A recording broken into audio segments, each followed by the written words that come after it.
Right, so hello and welcome back to Books and Things, and welcome to another video. And today I'm delighted to announce the return of Jane Austen July.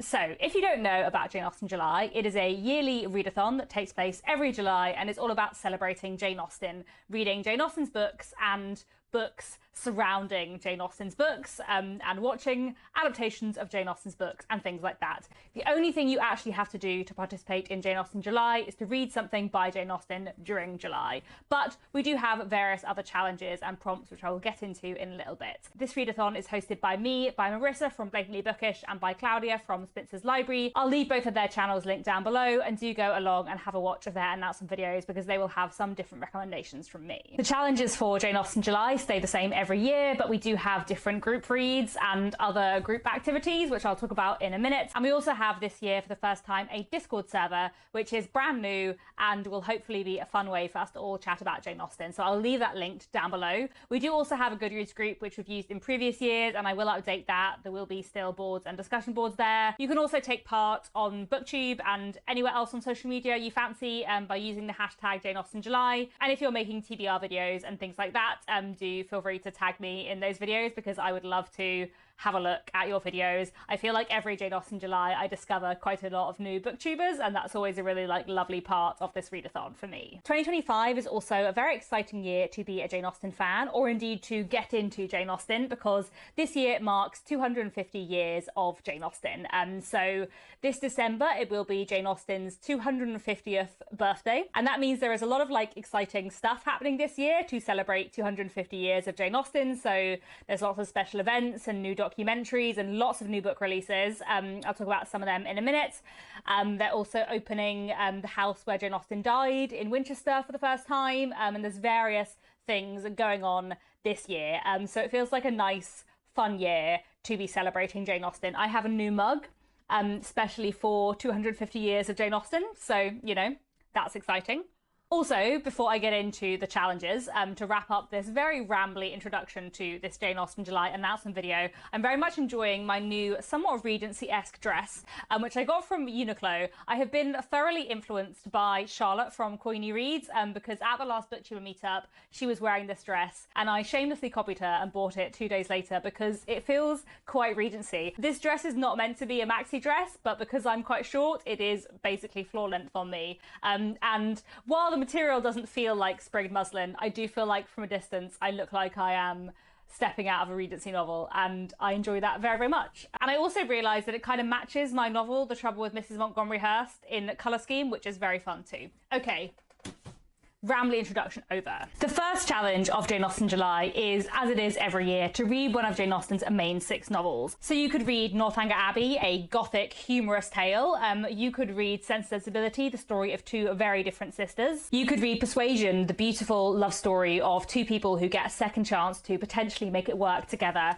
Or you could read my 2 personal favourites, the hilarious Pride and Prejudice, the story of 5 sisters who have to find someone to marry, otherwise they will have nowhere to live after their father dies, or Mansfield Park, my other favourite. A really powerful novel about unrequited love and social etiquette, following a young girl sent to live with wealthy relations. Or you could read Emma, which is our group read this year, and I'm really excited to reread this one. It's one that I really love and think is really fascinating, but I don't know quite as well. There's definitely a kind of division in Austen's work between the Austens that I've read 10 times and the Austens I've read 3 or 4 times. It's interesting, I've been playing a really fun game called Jane Words, which is a daily quote puzzle where you get given a quote from a Jane Austen novel and you have to say which book it's from and who says it. And basically every time it's from Pride and Prejudice, Mansfield Park, and most of the time when it's from Sense and Sensibility, I just know the answer immediately, but when it's from the other 3, I don't. So that tells me that I need to reread Emma more. And I'm really looking forward to reading it this year.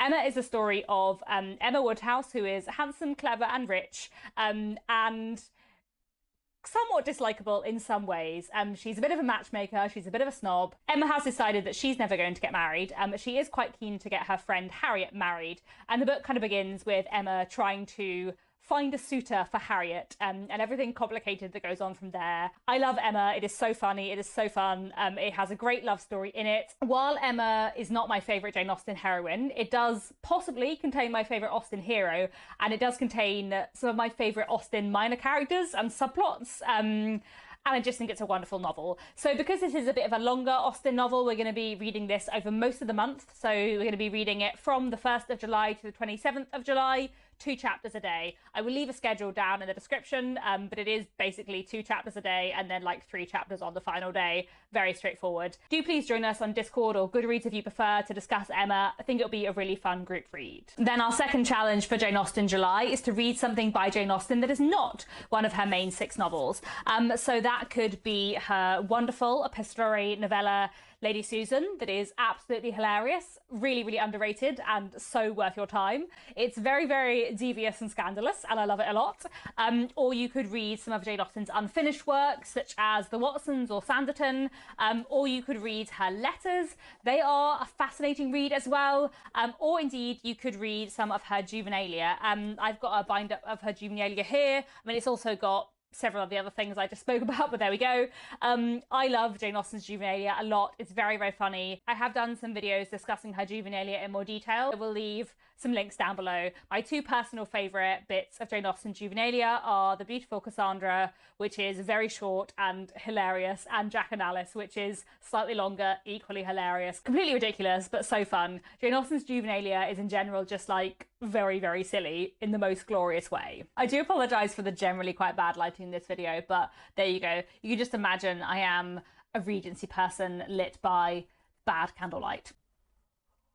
The third challenge is to read a non-fiction work about Jane Austen or her time. I do feel like I slightly give the same recommendations every year for this, but that is because they are solid recommendations and I stand by them, and I do have a few other new things to talk about. So there are lots of different directions you could take the non-fiction prompt in. You could read a biography of Jane Austen. I always recommend Jane Austen at Home by Lucy Worsley, and also The Real Jane Austen, A Life in Small Things by Paula Byrne. Both of them are fantastic, really interesting biographies that give you a real interesting look into Jane Austen's life. Or you could read a history book about Jane Austen's time, you know, the Regency era, the Georgian era, the late 18th, early 19th century. 2 I would especially recommend are these.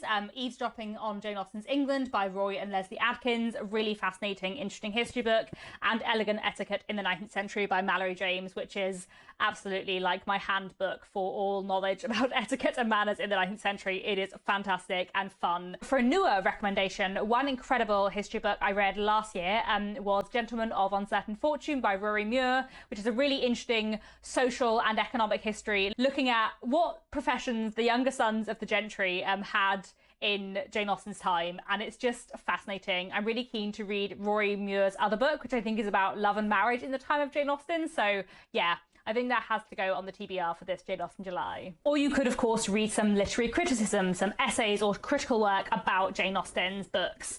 So one thing I absolutely love is What Matters in Jane Austen by John Mullen. This is a fantastic, fantastic work of literary criticism looking thematically at different trends and elements of Jane Austen's books across her whole body of work, which is really fun. And I would also really like to recommend The Genius of Jane Austen by Paula Byrne, which is a really interesting non-fiction work looking at how theatre influenced Jane Austen. And I found it a really fascinating read, but it also like massively impacted my reading and understanding of Sense and Sensibility in a way that has made me love it so much more than I ever did before. So that is a big recommendation from me too. Then there are also a couple of new releases that I haven't got to yet, but I'm very excited to get to. So here I have Jane Austen's bookshelf, The Women Writers Who Shaped a Legend by Rebecca Romney. I have been seeing this around everywhere lately and everyone has been singing its praises, and I'm so excited to read it this Jane Austen July. It is a non-fiction book about the female writers who influenced Jane Austen. I mean, really, it just is what it says on the tin, I guess, but I've heard it's great. And I also think this will be a useful thing to read for Challenge 5, which we'll talk about in a second. But I think my reading of this book for Challenge 3 will probably shape some of my reading for Challenge 5. Anyway, the other book I got lately, which I'm excited for, that the publishers very kindly sent me a copy of, is this. This is A Jane Austen Year, celebrating 250 years of Jane Austen. And this book has been developed like with the Jane Austen House Museum in Chawton. And it is basically a coffee table book, I guess, but it's got like, yeah, it goes through the year season by season and looks at various things related to Jane Austen, and I just feel like this is going to be quite a fun, different Jane Austen July read, so I'm quite looking forward to this. Challenge number 4 of Jane Austen July is to read a retelling of a Jane Austen book or a work of historical fiction set in Jane Austen's time. So a work of fiction that in some way engages with / has something to do with Jane Austen, basically. So there are many different directions, again, you could take this prompt in. You could read a modern retelling of a Jane Austen book. So 2 of my favourites from recent years have been Where the Rhythm Takes You by Sarah Dass, which is a modern retelling of Persuasion, a YA retelling set in Trinidad and Tobago. I also absolutely loved Just As You Are by Camille Kellogg, which is a queer Pride and Prejudice retelling set in the modern day, in which all of the characters work for a magazine called The Netherfield, which I just found so fun. I think this year, sticking with the kind of like Emma read-along theme, I might go for some Emma retellings. One that caught my eye last year and I didn't quite get around to reading was Emmett by Elsie Rosen, which is a modern queer YA Emma retelling, which looks really fun. I'm also quite interested to read If I Loved You Less by Amna Qureshi. I don't know too much about this one, except that it's an Emma retelling and I really love the title, so quite curious about that.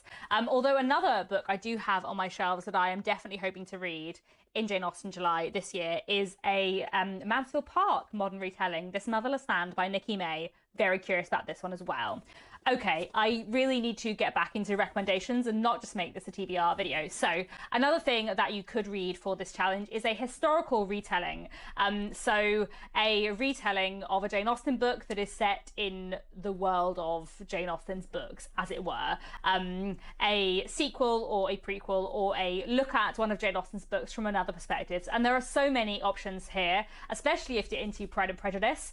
You could read Longbourn by Jo Baker, which looks at Pride and Prejudice from the perspective of the servants. There are books following Charlotte Lucas, such as Charlotte by Helen Moffat, or Kitty Bennet, such as What Kitty Did Next by Carrie Cableen, or Mary Bennet, such as The Other Bennet Sister by Janice Hadlow. There's also Unequal Affections by Laura Ormstone, which is a really interesting Pride and Prejudice what if. Last year, I also really enjoyed the audio drama, which I think is exclusive to Audible, called Mrs. Wickham by Sarah Page. It's very short, and it is, I guess, somewhere between a novella and a radio play, but it looks at Mrs. Wickham, the character who becomes Mrs. Wickham in Pride and Prejudice, in a very fun, different way. There are also many other Jane Austen retellings that aren't about Pride and Prejudice, but you know, there's less of them. But I do recommend Jane Fairfax by Joan Aiken if you're interested in an Emma retelling this year. One thing I've also really enjoyed over the last 2 years is reading Claudia Gray's Jane Austen mystery series, which begins with The Murder of Mr. Wickham, and then the second book is The Late Mrs. Willoughby. I've read both of those 2 books, really enjoyed them. The third one is called The Perils of Lady Catherine de Bourgh, and the fourth one, which I think is very soon to be published, is The Rushworth Family Plot. So these books, as you might get a sense from the title, kind of combine lots of different Jane Austen characters from lots of different Jane Austen books and put them all together, and then murders occur, and then 2 young people, Juliet Chilney and Jonathan Darcy, try and solve these murders, and it's very fun. It's very, very fun indeed. Something else you are welcome to read for this prompt is a book that features Jane Austen as a character. So I'm a very big fan of Jill Hornby's novels. Miss Austen and Godmersham Park are fantastic. I think I might reread Miss Austen this Jane Austen July, maybe, because I just watched the miniseries and I really enjoyed it, and it just made me really want to reread Miss Austen. And I would also really recommend Miss Austen Investigates by Jessica Bull and its sequel, A Fortune Most Fatal, which came out earlier this year. These 2 novels are mystery novels where Jane Austen is the sleuth, and they're so fun, and they really capture like my interpretation of Jane Austen as a person, which is great. And if you want to read some historical fiction set in the time of Jane Austen, there are so many options. There is so much Regency romance out there. I think this is actually going to be the Jane Austen July that I finally read something by Georgette Heyer. I would also really recommend the novels of Sophie Irwin and Lex Croucher, 2 wonderful historical fiction writers who write really fun, really thought-provoking books set in the Regency period. One novel I really loved last year was Drama and Danger by J.T. Williams, which is a really fantastic middle-grade mystery set in Georgian London.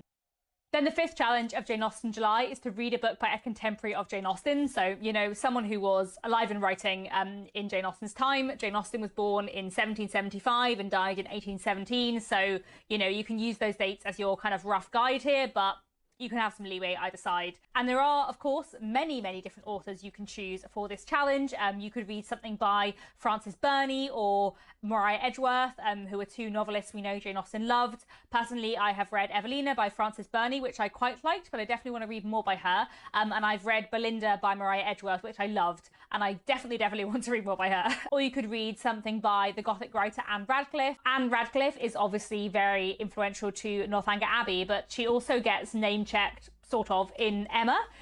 So sticking with the Emma theme, in Emma we know that Harriet Smith is very disappointed that a potential love interest of hers hasn't read Anne Radcliffe's The Romance of the Forest. So, you know, this could be a good year to read The Romance of the Forest. Two other very significant writers from Jane Austen's time would be Mary Shelley and Sir Walter Scott, both of whose work I have enjoyed in the past.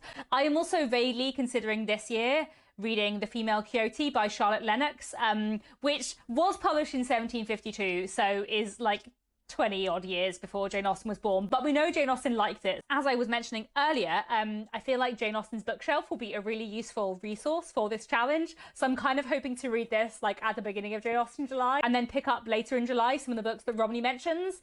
I don't know, we will see. I feel like I don't need to be doing a TBR video right now. One other book that might be an interesting pick for this challenge is this. This is A Woman of Colour by an anonymous writer, and this is a novel from 1808 about a mixed race heiress coming from Jamaica to England and what she experiences on her arrival. And this is a really interesting book for two reasons. One, because the main character is a person of colour, which is quite unusual for books set in Britain at this point in time, but also it's a very good example of the sentimental novel, which is a form that Jane Austen kind of like satirises in Sense and Sensibility. So I think it's quite an interesting read if you like Sense and Sensibility as well. Anyway, but of course you don't have to read novels for this prompt. You could read some non-fiction from the time, something like The Secret Diaries of Anne Lister. I forgot to bring my copy to this video and I'm now, you know, attached to my camera, but I really recommend reading the diaries of Anne Lister. They're such a fascinating look into queer history, into women's history, into class history, into social history as a whole. Or you could read some poetry. There are so many great famous poets from this time period. William Blake, William Wordsworth, Lord Byron, William Cooper, so many more. Or you could read some drama. I have personally previously enjoyed plays by Elizabeth Inchbald, Richard Brinsley Sheridan and Hannah Cowley from this time period, and a play or a poem could be quite a quick read in amongst all the rest of your Jane Austen July reading. So those are the 5 reading challenges for Jane Austen July, but we do also have some watching challenges. So challenge number 6 is to watch a direct screen adaptation of a Jane Austen book. So a screen adaptation that takes a Jane Austen novel and adapts it directly in period costume set in the time period, etc. And there are, of course, so many to pick from. 2 of my personal favourites would be the 2008 Sense Sensibility miniseries and the film Love and Friendship, which is an adaptation of Lady Susan. But as our group read this year is Emma, I thought I would also mention some amazing adaptations of Emma. I personally rather like the 1996 Emma film with Kate Beckinsale, not the 1996 film with Gwyneth Paltrow, which I hate. But the Kate Beckinsale one is pretty good. I also love the Emma 2009 miniseries, one of my favourite Jane Austen adaptations ever. It is fantastic. And I also love the Emma 2020 film, which is this year our group watch. Yes, that is right. In previous years, we have usually had like 2 group reads, but we thought this year, as Emma is a longer book, we thought we would maybe do a group read and a group watch. So Emma 2020 is going to be our group watch. Please find a way to watch the Emma 2020 film and we will have a chat about it on Discord and possibly do some other things. We were having a think about whether there's a way that we can like host some kind of watch party, or me, Claudia and Marissa do a live show together talking about our thoughts on it or watching it together. But we're trying to work out the logistics of that. So we will have a think and let you know before the end of June. Maybe we will just all pick a time to watch it and have a chat about it on Discord as we go or something. And then finally, the 7th and final challenge for Jane Austen July is to watch a modern screen adaptation or a modern screen retelling of a Jane Austen book. And sticking with the Emma recommendations, there are some good things to choose from, including Clueless, a wonderful, very silly Emma modern retelling from the 1990s, which takes all of the like social class themes of Emma and translates them into high school popularity in a very fun way. And I would also hugely recommend Emma Approved, which is a wonderful YouTube web series which adapts Emma to the modern world, and Emma is a official matchmaker. Like, that's what she does for a living, and it is so fun, and I kind of want to rewatch it this year. The way it interprets all of the characters is just excellent. It's so good. I did also want to say, kind of related to that challenge, it occurred to me that, you know, this year, as it's Jane Austen's 250th birthday, there are lots of new documentaries and that kind of thing. And it occurred to me that if you were to watch a documentary about Jane Austen, I don't know what Jane Austen July challenge that would fall into, but I kind of feel like it should fall into one of them. So I guess if you want to watch a documentary about Jane Austen, you could probably count that for either the non-fiction reading prompt, or you could maybe count it for prompt number 7, which is like, you know, Jane Austen watching that isn't a direct screen adaptation. I'm not sure, but like, if you want to count watching a documentary about Jane Austen as something, feel free to do so. And those are the challenges for Jane Austen July. I am very excited to read hopefully many books. I feel like I already worked out a good chunk of my TBR in this announcement video. I also need to have a think about the videos I'm going to be making for Jane Austen July. I have some ideas, but I haven't like planned it out in as much detail as I usually have by this point in the year, but we'll get there. There will be some reading vlogs. I'm also vaguely thinking about doing some live show reading sprints, if that will be of interest to anyone, because I enjoyed doing that for Victober last year. I'm hoping I will be able to do at least one like literary tourism video with you about visiting a Jane Austen site, I suppose. I might try and do some more Regency baking. I haven't done that for a couple of years. And I will hopefully do another of my like Let's Talk About videos where I pick apart one Jane Austen minor character. Should it be Miss Bates from Emma? Should it be Jane Fairfax? It probably will be someone from Emma, but you know, let me know who it should be. I also want to do a video that is some kind of Jane Austen, Emily Henry mashup. So, you know, we'll see about that. And I also had some vague ideas of some Jane Austen like collaborative things that I have not yet done anything about. So whether or not they emerge, we will see. But yes, there we go. This has definitely been a long enough introduction to Jane Austen July, so I will stop rambling now. Please do let me know down in the comments if you're going to take part, if you have any video requests, what you're planning to read for Jane Austen July. All the links will be down below in the description. And that is all for now. Thank you so much for watching, and I'll be back very soon with another bookish video.